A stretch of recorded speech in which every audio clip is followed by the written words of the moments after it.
Hello. So I'm going to show you my homework for week 3, 4 for coding. Just want to let you know I did use the array list for question 1. I was told that would be okay, but I put some notes in here as to why I did that and just in case you have questions about it. So for number 1, the first part, I'm just creating the array and then adding the values requested to it.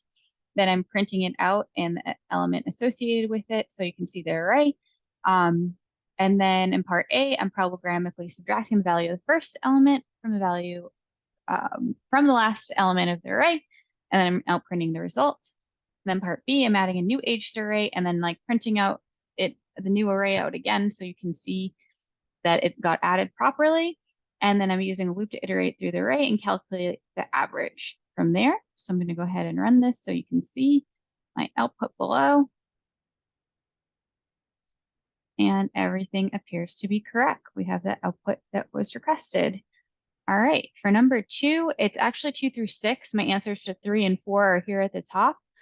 All right, so the first thing I'm going to do is just create an array of strings, and then I'm going to put the names, add in the names for the strings. So it's just a regular array.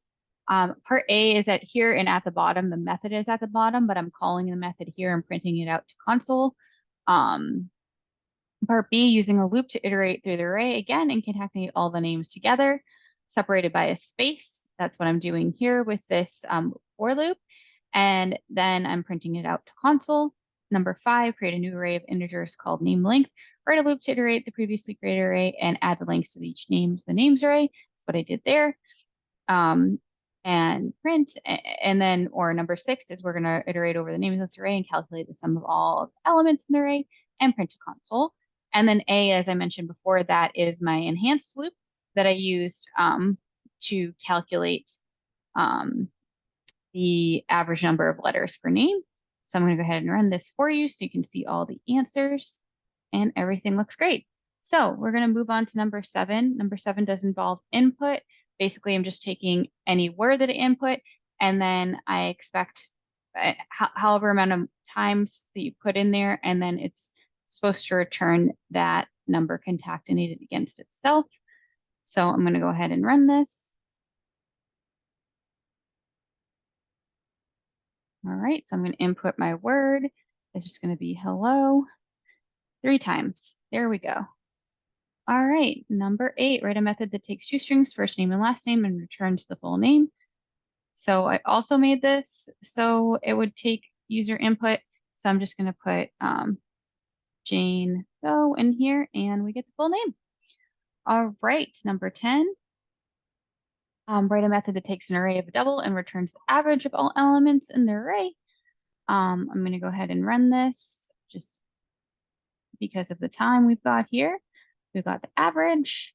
All right, now 11, write a method that takes 2 arrays of double and returns true if the average of the elements in the first array is greater than the second. We're going to go ahead and run this as well. And it returns true. If I change the values, it would return false. If the second was less. All right, so number 12, this is write a method called will buy drink that takes Boolean is hot outside and double money in pocket and returns true if it's hot outside and your money is greater than 10.50. This also I asked for user input, so I'm going to put it in here and say yes, it is true. It's hot outside, and then you have $11 in your pocket and it returns true. And then my last one is the method I created myself. This is for the base times height of a triangle. So we're going to go ahead and run this. And it also asks for user input. So I'm going to do 15 times 15 and I get the area of my triangle. All right. Thank you so much.